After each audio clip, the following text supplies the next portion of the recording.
તો ઢોરને બી નહીં મળે, અમને બી પીવાને નહીં મળે. અહીંયા દિવસ જાય ત્યારે અહીંયા ખાડી પર આવવાના, બીક લાગે તેવું છે. અહીંયા આવીને રાત પડી જાય, ઘરે જવાના, કેટલું આગું ટેકરા ચડવાના, પાણીની બહુ તકલીફ. ઢોરને પીવાડવા, અમને કપડાં ધોવાના, પીવાના એ નથી મળતું. અમારે ત્યાં બોર છે ઉપર, પણ તે હવે ઉકાઈ જેવું જાય, એકદમ ઊંડું જતું રહી ને 300 ફૂટની રેન્જ જેવી ખરું તે હમણાં નથી ચાલતું. એટલે છે ને અમારે ત્યાં પાણીની બહુ તકલીફ.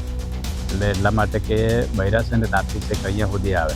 હવે કામે જવાના તો સવારે વહેલો તે લોકો 5:30 જેવું બધા ભેગા મળીને આવે છે ને પછી કોઈ દાડે અમારે હાથ થવા પડે અહીંયા સુધી લેવા માટે, કારણ કે આ બધી દીપડા નેવા રહી. ખાટાંબા જેવો ડુંગરાળ વિસ્તાર છે, ડુંગર પર ગારથાળ ફળ્યું છે અને પાણી લેવા માટે લગભગ 1 કિલોમીટર નીચે આવવું પડે છે અને પાણી લઈને પાછું ઉપર જવું પડે છે. કુદરતી વેરીમાંથી પાણી લેવું પડે છે.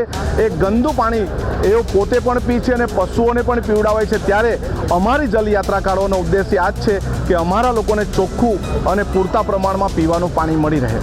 જનરલી આ જે ખાટાંબા વિસ્તાર છે એની ભૌગોલિક પરિસ્થિતિ જોવા જઈએ તો ડુંગરાળ વિસ્તાર છે અને એના કારણે બોરમાં પાણીના તળ ઉનાળામાં 2 મહિના જેટલું પાણી તળ નીચે જતા રહે છે.